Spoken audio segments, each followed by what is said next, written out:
Hello and welcome to this week's edition of the SRC podcast. Joining me, Big M, as always, Double R, Rob Reese, and Bookie John Harris.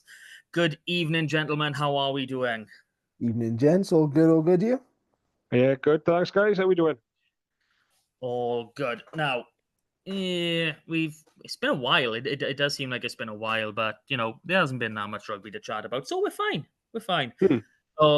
We finally had a live fixture. Thursday Night Lights were back for 1 week only. Yeah, which that felt like a while. Yeah, it breaks my heart that it's only 1 week. We do still have live games, but on a Thursday night, which is kind of heartbreaking. So we will start down at Carmarthen Park, where Aberafon turned up, and they really put Carmarthen away. 17-24 in the end. A little poll on Twitter. A lot of people were backing Carmarthen, and John, as the Aberafon faithful, you were the only one willing to back Aberafon for this one, and you were right. So congratulations, my friend. Were you? I'm assuming Carmarthen Park. Yeah, probably not for you. So, what was it like watching? What did you make of you guys? Oh, enjoyed that one. No, I didn't get down to Carmarthen Park Thursday night. There was a party over the in-laws, Christmas party, so they did have to put up with me shouting at the TV while watching it.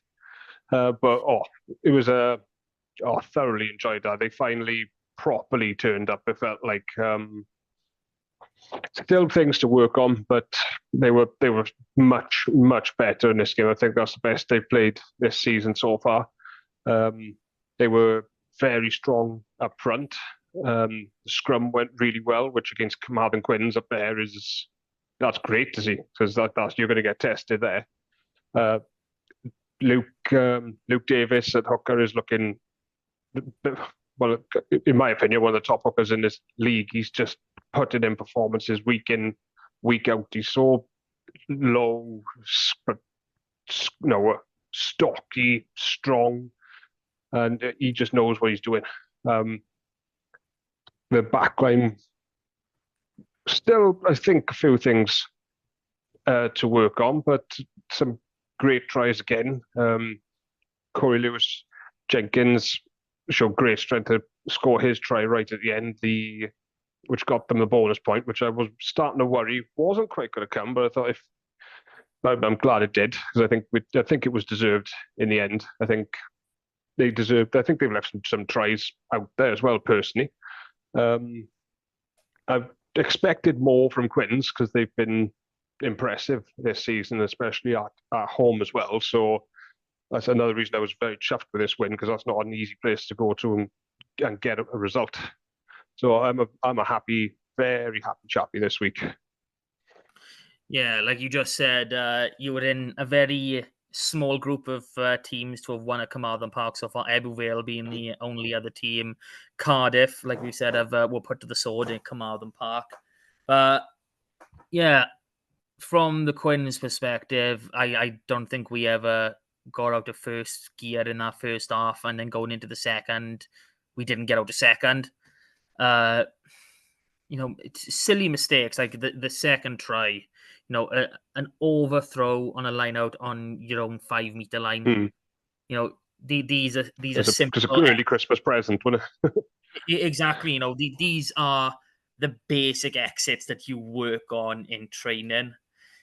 Everywhere there's certain areas of the field that you work on specifically for exits. Your restarts, anything in your 22, and especially a line out that close to your line.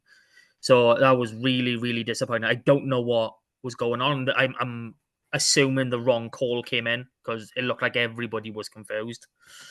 For anyone watching live, there was probably a few too many tries scored. There's a couple knock-ons on either side. Yeah, I think we're lucky there was no TMO on that game. Oh, 100%. I think it evened out, though, to be fair. Yeah, it was just the Quins were just it was their own wrong, their own doing really more than anything. They were really passive. especially that first half, the overthrow, and then just discipline costing them, early yellow cards, against 14 men when you're still quite fresh. Aberravon couldn't have asked for much more. So, Rob, you take us away with this one. What's the final word? Yeah, I think Quins are turning to one of these sort of sides this season where, depending on who and where the Scarlets are, depends on. I don't want to say the results that they get in because it's not entirely dependent on that, but you can see the influence that certain players are having in this side. I mean, Aberravon started like an absolute steam train, but I think Quins will take a slight positive that they stopped Aberravon's probably scoring 2 more in that first half. That the game should have been done there. The bonus point should have been wrapped up. But apart from really that 10-minute spell where they scored back-to-back tries in the second half, I never felt Quins looked like they were in the game. You never felt Quins were going to turn the screw in that game, even when they scored their second try and were coming right back into it. You just sort of never felt that they had enough to see that out. Aberravon sort of controlled the game down there, and yeah, I'm a bit disappointed by Quins, if I'm honest. I think it wasn't an easy prediction to make, and I know I went Quins, and it was a difficult one to go either way. But I think one thing we're seeing at the moment is momentum is going to start favouring some sides again, and Aberravon are one of those sides that they've started pulling away from Swansea at the bottom, and was it 2 points within RGC above them now? And like I said, bearing in mind they've got a couple of games in hand as well. Yeah, to catch up, and a double header against Swansea now over Christmas. Yeah. No disrespect to Swansea, but that's what you want when you've got games exactly. in hand to play. This is a perfect time. Yeah, it's not against Swansea, it's just against whoever would be the bottom teams. That's who you want to play, isn't it? Yeah, exactly. A double header. This is a perfect time, but Quins will be a bit disappointed, I'll be honest. It's not where they probably want to be at the moment. They've fallen away. I'll speak on Bridgend a little bit later on, but I think we saw Quins push top 4 early in the season. I think it may have been a little bit of a flash in the pan of what we can expect from them for the next few months. I'm taking offence to that. I'm really taking a flash in the pan. What's going on now? Home victories is what Quins built their early season success on. And this is something we're going to touch on in this episode is they didn't have a great many boys missing due to a certain under-20s fixture. But he's not scored. He's only scored this one try, but he seems quite instrumental in that back three. Is Yori Badam? It doesn't matter where he seems to play. He seems to do a very good job. And the same can be said opposite with Aberravon losing Del Nivo and among others. So we'll move on because I'm seething a little bit. So Double R might take a hit later or two. And this is the perfect game. I can start giving him a hit in. Ebbw Vale at home to Cardiff. 32-20 win. Ebbw Vale top of the league. I'm just gonna let you say what you want to say, and then I'm gonna nibble off at a few things. Go on. I think this is one of those fixtures. It actually lived up to be quite a tasty game, despite there being on paper at least quite a few players missing. Obviously, Tom Bowen for Cardiff, stepping up with the senior sides. Steph Emmanuel. Then you got John Evans and Ethan Phillips missing in the back line for Ebbw Vale. There's some seriously impressive players from either the start of this season or the last couple of seasons sort of missing. And it was actually a really good game. The scoreline at 17-0 probably flattered Cardiff slightly. Ebbw Vale seem, I'd like to say we're in control. You're not in control if you're 17-0 down, but had a lot more of the ball than Cardiff in those early stages. Obviously, give away the interception try at the start, and then ironically conceded from a 5-metre line out of all the things to hurt them. But it's those prop changes again. Luke Garrett, Adam Court come on. Less than 10 minutes into that second half, and the momentum changes. Absolutely changes. Cardiff started losing their head. You could see the lack of experience. Not just up front, but in game management. And I'll be honest, Ebbw Vale will be very pleased in the way they kept going, because that Evan Lloyd try at the end was actually effectively a 2-point swing. At that point, Ebervale had taken 4 points, Cardiff again a bonus point out of it. Next thing you know, Ebervale gain a bonus point and shunt Cardiff out of view. So they'll be massively pleased with that. It's one of those ones again. They haven't had too many home games, but they defended the Shield yet again. That's going to be a massive one going into the pool of derbies now over Christmas. Obviously, the post-Christmas game will be the one where the Shield is up. But for Cardiff, it's a very interesting prospect, really, of where they may be. And again, they've taken on a very good side away from home, but Cardiff won't want too many more injuries in that senior squad because they don't want to be losing their best players to professional rugby, especially when they're in a tough little run in themselves now over Christmas. Yeah, this game was won. This game was won in one location, and that was the backs. The forward battle was, very much even for majority of the game. From the reports that I'm reading, Cardiff's point of difference this season has been their backs. Now, I know you mentioned Tom Bowen to the seniors, so they lost Harry Wild, Tom Bowen, Cody Stone, Stefan Emmanuel, Elijah Evans, and I believe Matty Young was in and around as well. So add that to Dewi Cross pulling up late. They lost their back line. It can't be underestimated how good Cardiff's first string back line, even though majority of them are kids, they are top notch. And when watching the highlights of this game, and you can just see, I think it was Evan Lloyd's try at the end, you can just see the miscommunication. You can see that these boys haven't been playing together. What was the boy scored for Cardiff? It's Edmund Anya. Yeah. Lovely wheels on him. Fair play to the guy. And I'm only seeing this from clips. I haven't seen the whole match. I can't give a full appraisal of this guy.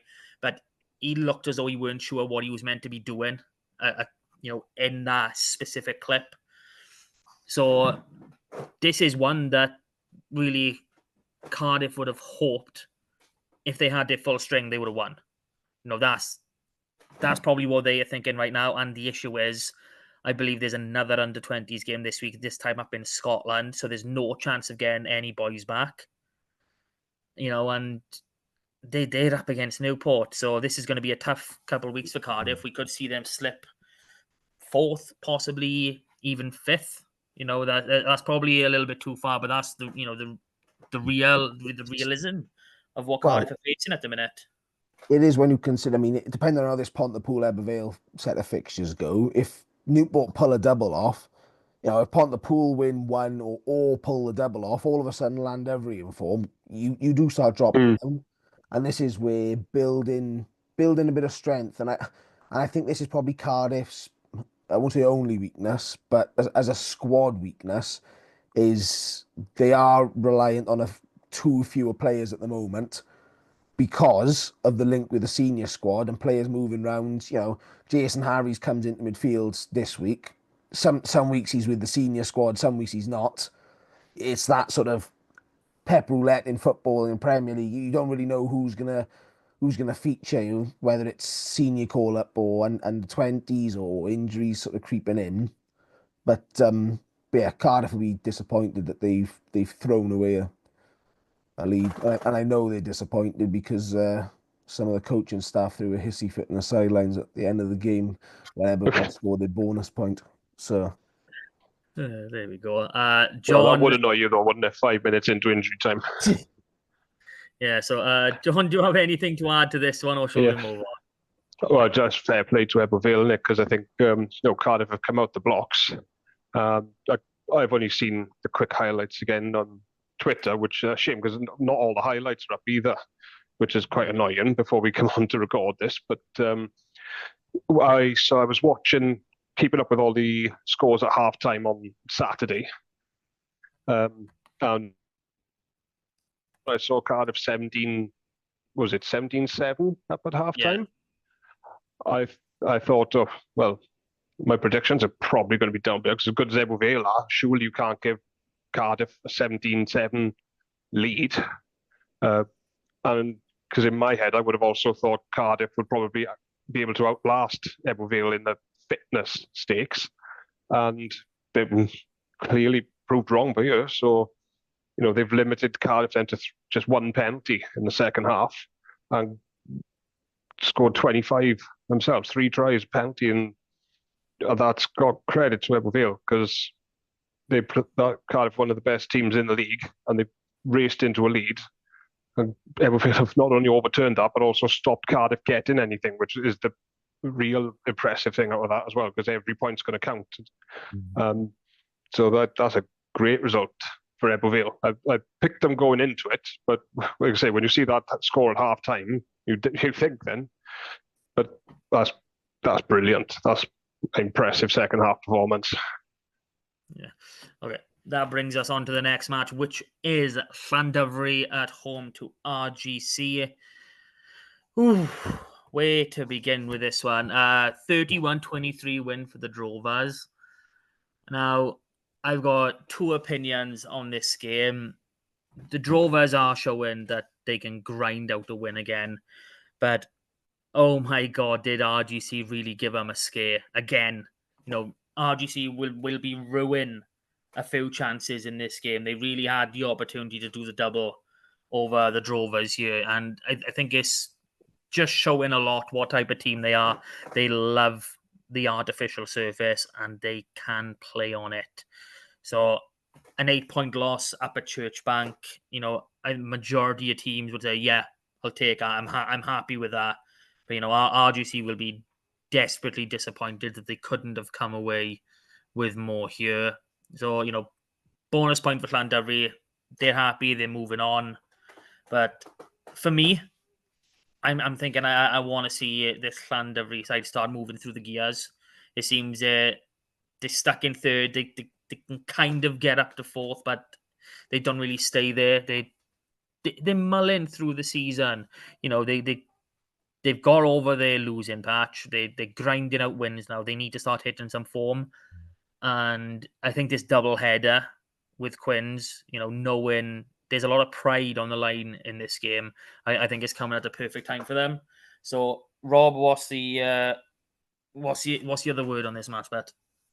Yeah, do you know, I think RGC would be slightly disappointed not to get within that 7 points in the end. As you say, a high scoring affair, but not overly high quality at times. As you say, we're at the stage now where Llandovery need to kick on. They're starting to string wins together, which they couldn't do at the start of the season. But what they can't afford to do as, let's say, defending champions or slightly different competition, but is sort of have their big moments that, they've had 2 years in the finals now, and they need to capitalize on what is a very, very good squad. I mean, if you look at their squad on paper, it's probably between them and Newport as the strongest squads by far. And it is by far when you look at the depth, even of the Cardiff and Ebbw Vales in this league. But yeah, at the moment, they don't seem to have that aura of invincibility. They don't seem to have that same high quality assurance of their own work. I mean, conceding 23 points at home, they'd be very pleased to have won the game, but that's sloppy work. You're making hard work of your wins, especially at home. It's not boding well. And these derbies come at a very interesting time because it's now a double header. It's not just a Christmas derby, a one-off. It's a double header, and you really got to transform. This Quins are going on in a bit of a low. Llandovery, I wouldn't say a low, but a bit of a lull. It is that time now. We need to see Llandovery kick on. If they don't kick on in these next few weeks, for me, we lose them as proper title contenders. And I know with the format that we've got, everyone's going to be in it. They never discount a side like Llandovery. But if they don't kick on and start taking comfortable 5-6 pointers now out of these next few weeks, for me, I think we're starting to get to a point of discarding Llandovery, which seems a bit ridiculous maybe for a side that's in fourth, but I think that's where we are at the moment. We're at the level of needing them to switch that gear on and move on now, because they've shown us they can win. Yeah, good. Everyone can win in this league apart from Swansea. You've got to start stringing good wins together now. Yeah, and I think a good point to note by here is I think everyone is going to expect them to do the double over Carmarthen. No disrespect to Carmarthen, they're more than capable of grinding out the result and beating the Llandovery side, but it's not what expected. And No. our final game before the break is Newport at home. So this is a crunch 15 days really from that first game against Carmarthen all up to Newport. It's a really important time for Llandovery and really for us as fans to see where they are and what they're about. John, anything more to add? Yeah, I think RGC are going to be very disappointed with this one because they were in the lead going into the last 10 minutes of this game. And I think Rob's making a good point there. Yeah, they are. It sounds strange to say for a team that's won 5 on the bounce and is up in fourth. But you've got to think if this was one of the top 3 sides, if this was a Cardiff, a Newport and Ebbw Vale, would they have closed that out at the end?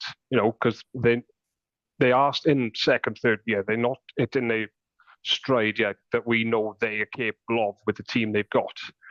It's a penalty try in the injury time at the very end that has given them a bit of breathing space and taken a bonus point away from RGC, which they'll be gutted about. But going into injury time and it's a 1-point game, so I wouldn't have called that before the game. So I think they've definitely got to work. They've got to work on something but they're also not playing well and stringing wins together and getting bonus point wins. So they're doing something right. So clearly, if the last 5-10% clicks now, then they're going to be very dangerous. But I guess that's my worry for them. When the big 3 sides come down, are these going to turn into losses when they come up against better sides that can finish them off in the last 10 minutes when they're in front? That is the question, and that is something that Eros Evans will have to work on. Now, over to Newport against Swansea. Now, 33-28 to Newport. Obviously, I don't think anyone is surprised that Newport picked up at least 5 points in this game. But I don't want to say that Swansea, had an opportunity to win this one. They really didn't. It was really a second half fight back more than anything, and Newport closing it out. Now, it's great to see the Swansea were able to pick up 2 bonus points in this game. That's absolutely brilliant. They got within the 7.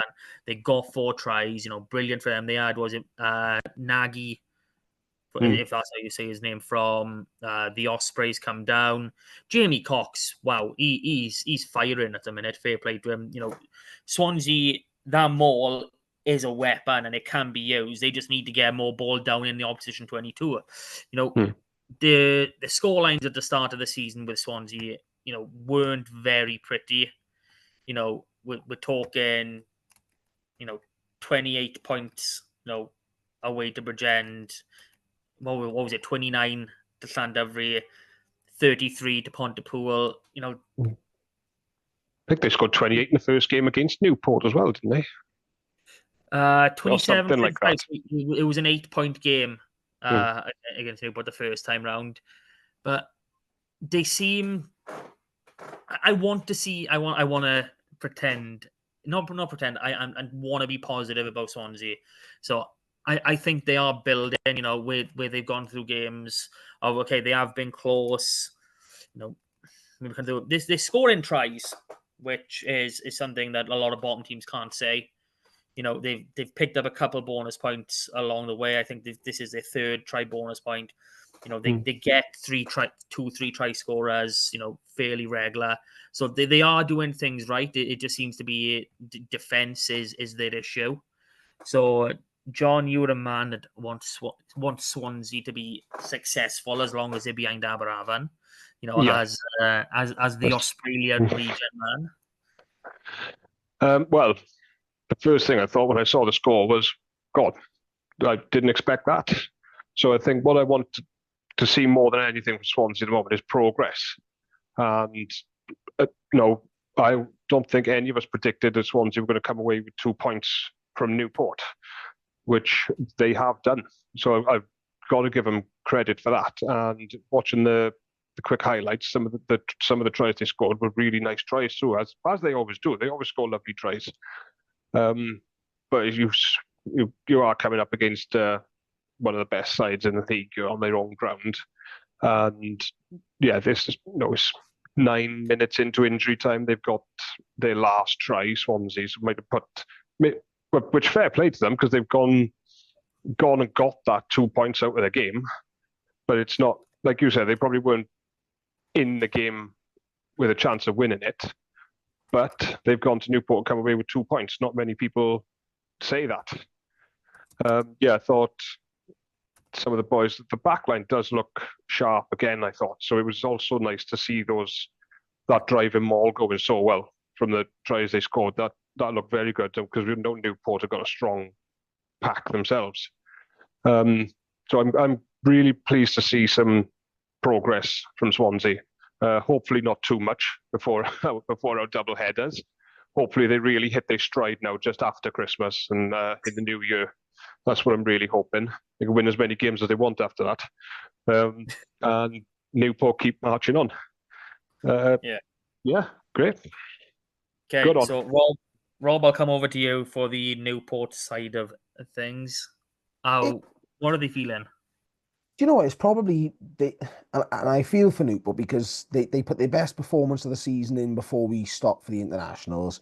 The Ebervale game was cancelled due to the weather, but it feels like we're sort of going back a little bit by you. And a bit like Ty Morris was saying at the start of the season, they're being sloppy. They're letting sides in where they shouldn't be, and sort of stuff like that. I mean, they'll be disappointed with the way that they've let Swansea in you.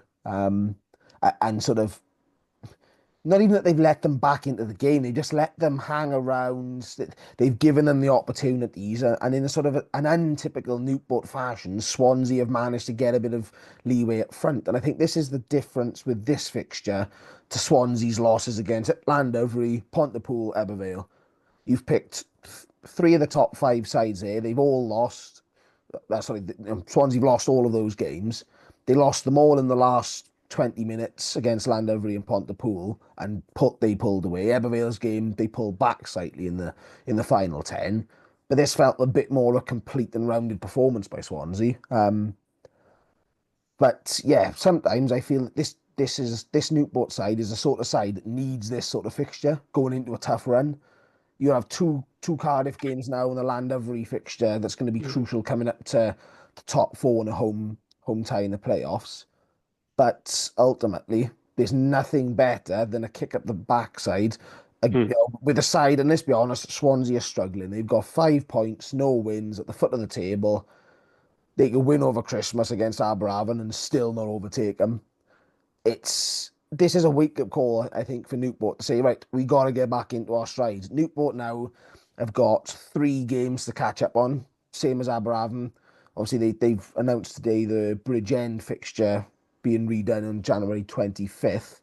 They've got a tough cup pool coming up as well. They don't want to get drawn into a scrappy affair week in, week out. Newport are a momentum side. They like getting them all going and getting the back line running off a successful pack. And one thing I will say this season Newport are badly missing is Matt O'Brien at 10. Boom. That was about to be the question that I was going to pose to you. Although I knew that he was in that starting 15 for Ebervale, and he will be when that replay comes back around. Yeah. So, is Matt O'Brien really not being there week on week not just an issue in the fact that he's not there, but an issue in the fact that whoever steps into that number 10 shirt, whether it's Karen Penny, who I think is quite integral to this Newport side when he does play, whether it's a 10 or fullback, or Will Reid, do they have that in the back of their mind that, this shirt isn't mine? If when he turns up, he's taking it off me. So is that an issue for Newport?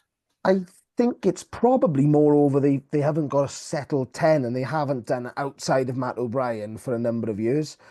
I think I said it back at the start of the season. Penny's best performances at that point had come in a fullback jersey, and he doesn't run the show at 10. You can't count on Will Reed. Will Reed's played twice this season in a Newport jersey, and he's an integrated player on the Dragons scene now. So he's going to be one of those that you see once in a blue moon, especially with busy fixtures in the URC.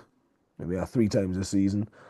So I feel it's one of those moments where Cardiff moved on from Dan Fish, and they haven't fully settled on a fly half, but they've got a few players there that are running the show and have sort of brought that right. This is my sort of shirt, and this is how I'm going to run this. Denford's starting to get into that at Aberavon, and you can start to see the results and the performances coming off the back of it. I think he started every game. Yeah, and that's what I mean. Yeah. You give players this bit of momentum and this bit of a run.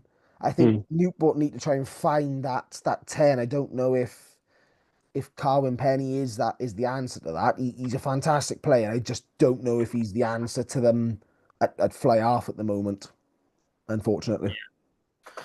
So that is an imposing question. What happens to Newport's number 10? Okay, last game, and this is probably the most bewildering of all the games. Pontypool at home to Bridgend. As always, Bridgend like to start fast, get themselves into a nice lead. What was it? Ben Evans, one of Bridgend's academy or pathway players, got a nice try.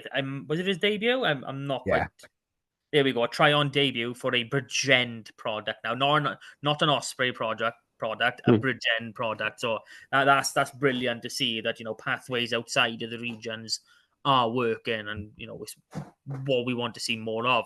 But 58-25 to Pontypool. Bridgend 2 scores up at half time. How did they lose 48-5 in that second half? My head is gone. Rob, you were really interested in Pontypool being the Ebbw guy, so my head, I still can't wrap around it. There's probably 2 different sides to this. I think Pontypool finally showed what they can do with ball in hand. I feel they've been waiting for it this season. They've got such an impressive backline. There's a reason that the Dragons have looked at Mahoney in development fixtures. He's not part of the pathway or anything like that. He is a Pontypool player. And you can finally see that. I mean, you only got to look at the last 2 tries, and you could try the month together, and both of those could be in there. And equally, you probably won't find many better tries at all. On the other side to this is I'm starting to be very disappointed with Bridgend. I said at the start of the season, they're the sort of side that shows a lot of promise and dips away. Now, I think we talked about Carmarthen Quins being a flash in the pan. I think when we saw Bridgend play Swansea twice, and at the time, an Aberavon side, it was pretty poor and struggling for consistency. Everyone was talking about them being top 4, and is this the season they kick on? Are they really this good? And we've seen them play pretty much top halves of the table side since then, and they've been on the end of some pretty big 6-pointers numerous occasions. So it's unfortunately, I think Bridgend are on a bit of a slide and are finally finding the level of the table where they're going to be at. But I'm seriously impressed with Pontypool. In years gone by, they've got dragged into a bit of a tussle up front because that was the way they always won. The same when Ebbw Vale came up. You're playing championship sides as it was then.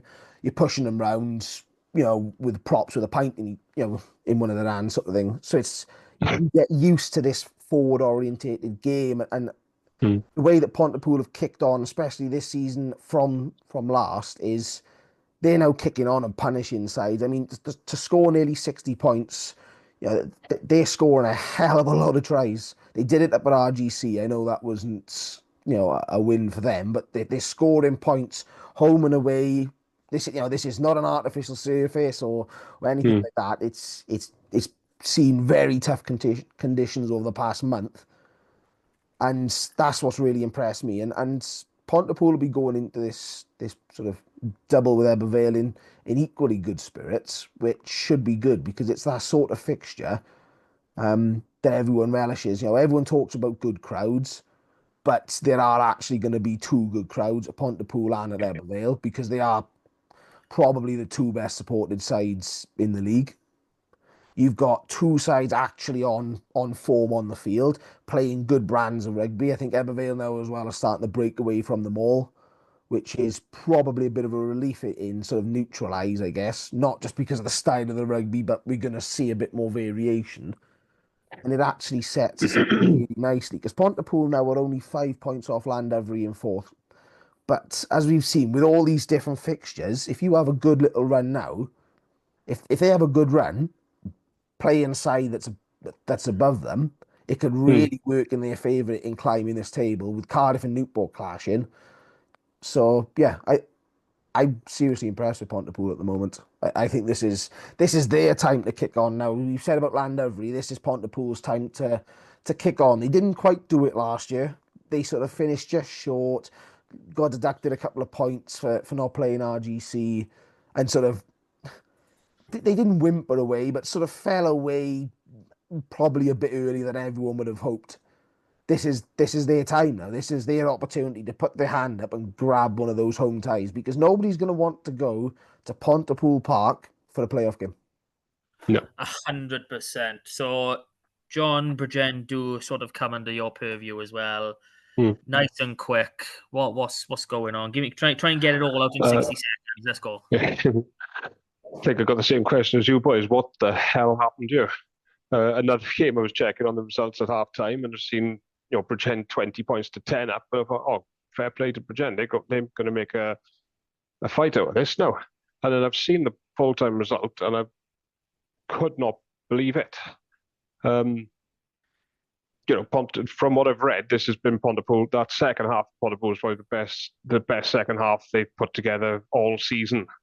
And what's so impressive, not only have they gone and got a bonus point in that second half, but once they've got it, they've gone on and scored another 4 tries after it. To score 48 points in one half is ridiculous when you lose in the first half. Meek is a machine with his kicking. He's slotting points from everywhere as well. So it's nice to know you've got that in your back pocket if you need it. But yeah, it's made me very excited to see to see what happens. I'd love to see it as well, but to see what happens with the Pontypool Ebervale game coming up now, because it's thrown a spanner in my predictions. But yeah, I'm very disappointed with Bridgen after this one, because like Rob said, and we've all said, expected them to kick on after stringing a few wins together in the season. Even though we weren't playing well, it's still a win down the tag is something that should kick you on then for going into a home game, and I don't think they've won since. So I don't know what's going on there and where they go from here, to be honest. But I'm so impressed by Pontypool there. And yeah, like as you said, no one is going to want to go up there to play a knockout game. But I would love to see that game on the weekend now between them and Ebervale. That's going to be a cracker, I think. And I don't know how to call it. Yeah. Okay.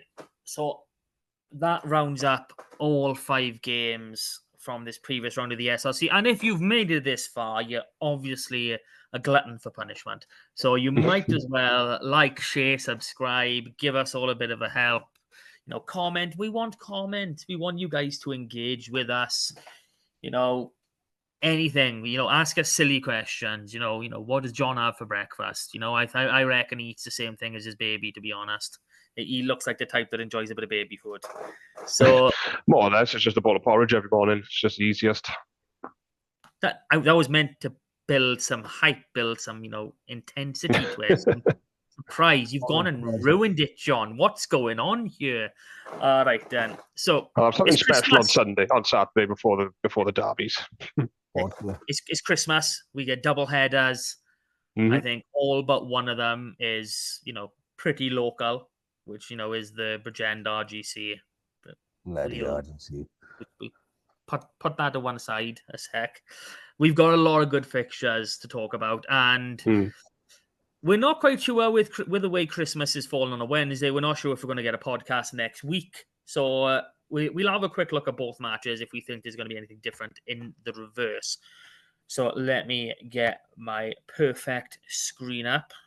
It's taken about 3 years to find it, and then another 5 years to find where we're going.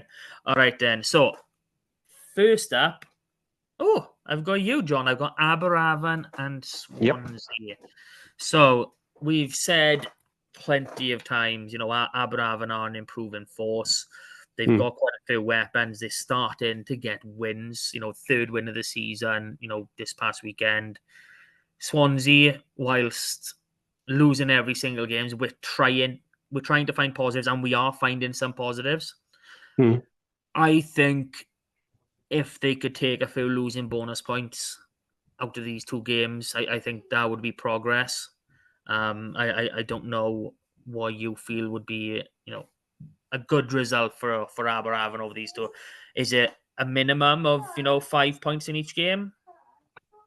I think it has to be, personally. If you're going to go up to Carmarthen Park and come away with 5 points, then when you play the bottom team who haven't won a game all season in a double header, you've got to target them, and you've got to target 10, possibly 12 points. And that's not a personal attack on Swansea. I think that's just whoever the bottom, if any of the teams were the bottom team and you were playing them in a double header and they haven't won all season, when you've got games in hand and you need to climb that table yourself, you've got to target them as 5 pointers on 6 pointers. Bookies are looking at that the same way. Aberavon 10-1 on for this one. It's 5-1 for Swansea. 16-point head start they're giving Swansea. Historically, we do perform very well against Swansea, especially at home. I think it was 48-25 or something, somewhere around there last year, the last time we played them at the Tag. But then again, as we all know, all the teams are so different this year. But I would like to think Aberavon are going to come away from this one with, I would like to think 6 points being home as well. But as we've seen, Swansea can go out there and score 4 tries as well if they want to. So if we want to beat them, then we're going to have to score minimum 4 or 5 tries to do it. And if we want 6 points, we might have to score even more. But I've got to go with Aberavon for this one. Aberavon and I'm going to go Aberavon with 6 points, but wouldn't be surprised if Swansea score another 4 tries and get another losing bonus point. Okay, Rob, on final word on this one. We're already decided this is going to be Aberavon back-to-back wins. So, what's the final word? No, I think if I'm Jason Hyatt, I'm saying 12 points, boys. We've got to go out and you take it one game as a sort of as they come, but it's nice having that home tie first. Aberavon is starting to build momentum. You want to give that home tie now. You can kick on, get a big 6 pointer. There's another win in the bag. You're already in that sort of that pack right up to sort of 6. And then all of a sudden you're looking at going down to St. Helens and pushing for that 6. If you've already got the 6 in the bag, there's nothing better than getting another 6 and saying, well, boys, we've had a perfect Christmas. Realistically for Swansea, I think they need to hope that they get a strong backline and with some help from the Ospreys, Cornelius, Houston, Nagy, all those sort of boys need to be involved. Otherwise, I don't realistically see much of a hope. But yeah, this is, for me, Aberavon win this weekend. There we go. So on to the dreaded non-derby doubleheader. Bridgend against the next door neighbours. Yeah. Brody Field to start before we head up to Colwyn Bay the following week. If this was an artificial surface, I would be back in RGC for the double, but purely because it's not. Bridgend do like fast starts. They are capable of scoring points, like just like Swansea. We need to remember that. And Bridgend have got over the line more than once. I want to say more than once this season. I might have to double check that now, but yeah, I do feel like Bridgend are gonna get the job done at home, but I kind of think they're going to be put to the sword up in RGC. What, Rob? I'll come to you for this one.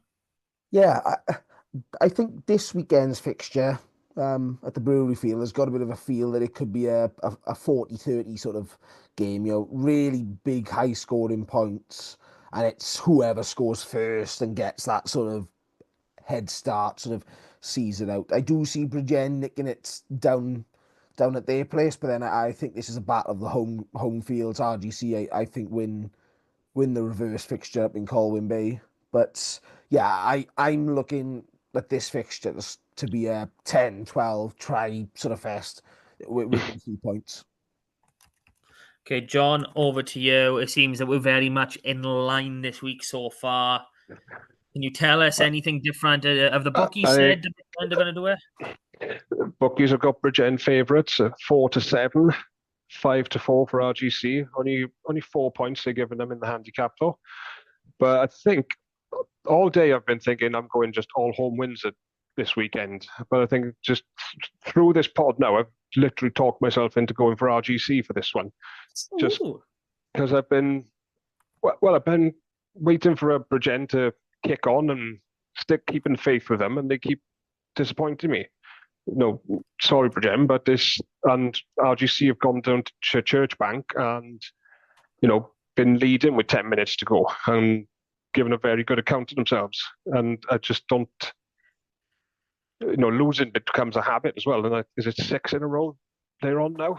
And I could see it's going to be close. It's going to be one score, I think. But I'm going to go for an RGC win for this one. Probably. Well, I think if whoever wins it'll be with a bonus point, because I think, we're going to see some tries in this game. So it'll be a 5-pointer for RGC, but could easily be 2 bonus points then for Bridgend, because I think they'll score tries as well, and they'll be close to them. But RGC for the win.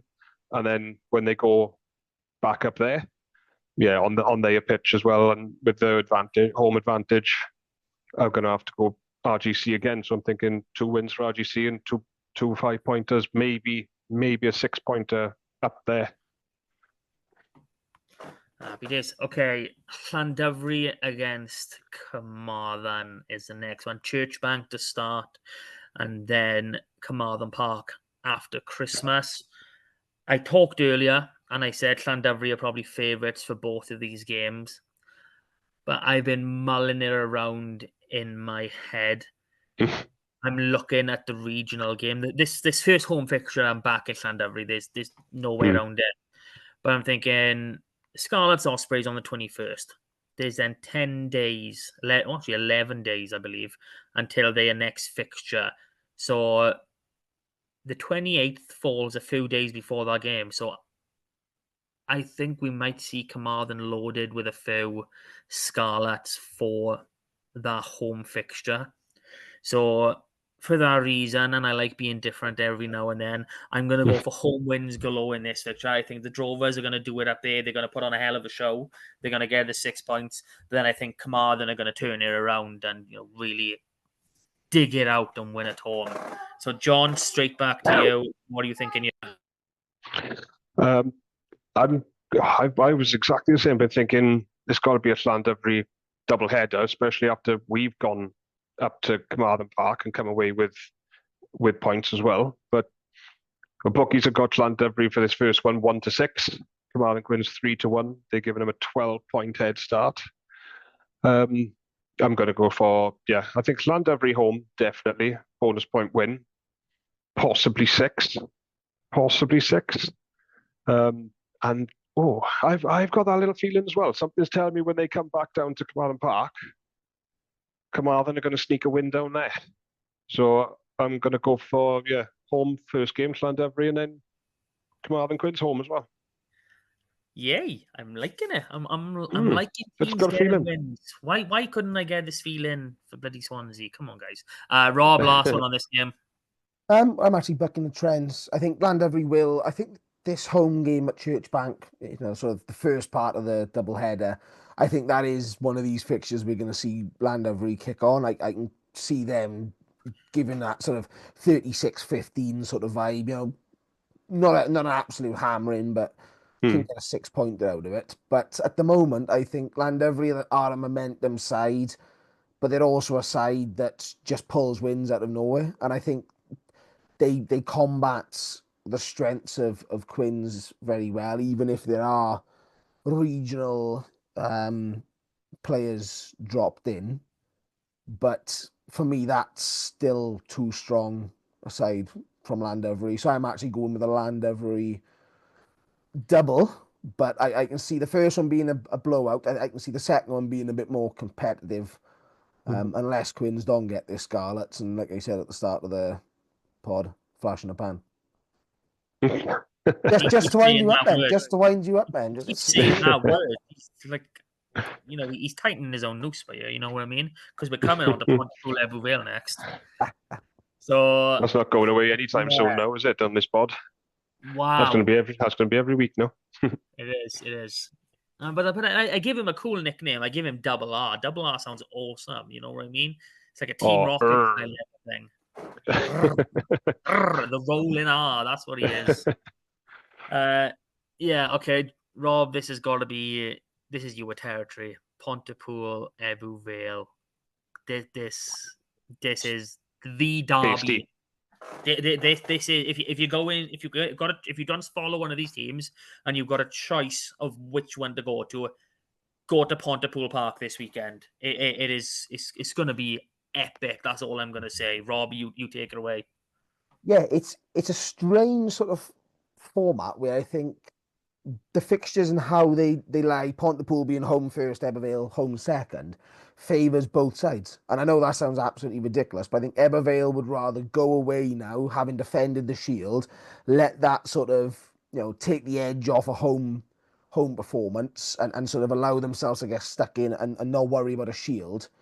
Let the momentum and sort of the hard work do the talking. But equally, Pontypool are a side who want to make Pontypool Park a fortress. They're coming in off the back of some good rugby. At the moment, I just feel like Ebbw Vale are slightly controlling games better.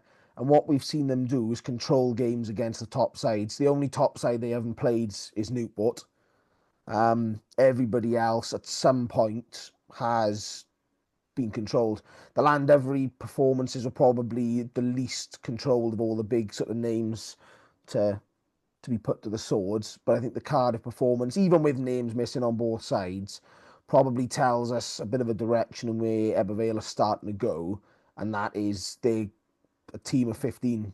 I said that they're not just this small, and that's coming at a very good time. And that's why I'm going to throw a spanner in the works here and say this is going to be an Ebbw Vale double. It couldn't be anything other. You are. I'm turning into John Abravan, Yeah, imagine picking your own team every week. For God's sake. What do we call you? Are you an Ebbw Valian, or what's the term? What do we call you when you were lot? Should we say? As long as we don't call Steelers. It's not very nice, is it? So, I mean, yeah, it's a tough one to call, but I think the way that Ebbw Vale are controlling rugby at the moment, where Pontypool are a bit more, it's not a scattergun approach, but it's more rapid fire and no time to breathe. And I think at the moment, Ebbw Vale are in that mood to just whip that out and say, right, let's breathe, boys. We're doing what we want to do. And they're not allowing sides. Realistically, look at that Cardiff game. There was one try scored by Cardiff from what they wanted to do. The other one was an interception. That's what's slightly favouring me at this point. And I think the other thing here is Pontypool, and we've mentioned it how many times this season, starting slow. They start slow against Ebbw Vale and they're in trouble. Yeah. I mean, I don't want to take away from the Cardiff performance, but you just do that. Ruin all the flash in the pan comments now. Like Ebbw Vale, they're one trick ponies. We know that. So the one thing I will say, I think what hurt Ebbw Vale at Pontypool Park last year, and I was there on a Thursday night, was the line out.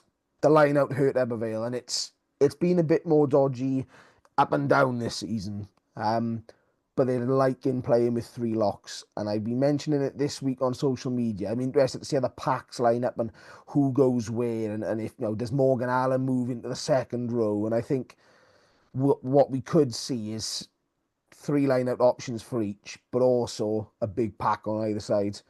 Ebervale have been playing Jack Pope at blind sides, and it's been working a dream. And I think that's the sort of... I think we'll see... Forget the back lines. We don't even care about who's named in the back lines. You may as well just name 8 players and 8 subs for the forwards at this stage. But well, I would love it if Ebervale would name 8 subs. That would be a dream for me. tactics, honest God, waiting for you on a master of mind games in the group. Oh my God. No, this one is, this is paused on the edge of a cliff. This really could go either way. I do think Ebervale just do nip it in the pack, and then the opposite in the backs. I think Pontypool, so long as they got everyone they want fit and in the right positions, I think they edge that back line. So it's going to be a tight one, but just for the sake of it, I'm going for a Pontypool double. John, what about you? Oh, double. Hey. This is, I've been back and forth on this one all day. Bookies have got Ebervale favourites for this one, for the first game at Pooler Park. Pontypool 11-8, Ebervale 8-15. Pontypool 5-point head start at 10-11. That was thrown in a spanner in the works for me now is that second half against Bridgend for Pontypool. If they do start slow, they can score 48 points in a second half, which obviously is not going to happen against Ebervale. But even if they score half that, that's not bad. So yeah, like you said, I think if I wasn't going to Aberafon and Swansea on Saturday, I would love to see this one. And I think I'm going to pick Pontypool to sneak this one in that first game because of that home factor. I think there's going to be a big crowd there. It's going to, it's the Christmas derby. They're at home, and I think they're going to need to be on the top of their game. But I think they just going to nick it at home. But then I think they're going to lose then at Eugene Cross, if that's what we call it now, or the Centre Glass, whatever it's called. So I've got to go Ebervale for the reverse fixture. So Pontypool Saturday, and then Ebervale. Home wins all round. Okay. This brings us on to the last game, which is on the Sunday to start live on S4C, 5:15 on your Sunday afternoon. Cardiff against Newport. I should say that the RGC game against Bridgend on the 28th is live as well. That's another 5:15 kickoff on the Saturday. So, plenty of rugby still coming live from the SRC. We're fastly approaching an hour. I think we're around 57 minutes, so we won't take too long on this one. Cardiff, Newport. For me, it depends entirely on how many of this backline Cardiff have got. I don't think they'll have it this weekend, so I think Newport are going to do it at cap. But I think I got to go for the Newport double here. I think Cardiff are going to have a bit of a slump without these boys. I don't know what the fixture schedule is for the 20s over the Christmas period, but they've got 2 games, last week, this week, and then they've got another 2 games in a fortnight's time, or just more than that. So I would imagine they'd have a training block, and they probably wouldn't want a few certain boys to play in case of injury. So yeah, I'm going to go for a Newport double in this one. John, straight back to you. You guys still there? I thought I lost my sound then. No, I can hear you. I can feel me being boring again by here. I'm going for 2 home wins. Bookies have got Cardiff favourites for this first game, 4-11, 2-1 for Newport, giving Newport 8-point head start at 10-11. And I just can't see him losing a cap. As good as Newport are, again, this ain't going to be much. The bookies are never too far off. So, I think 8 points is a little bit generous, but it's going to be 1 score. And this is another great game that I would look at. I'm looking forward to watching on Sunday, actually.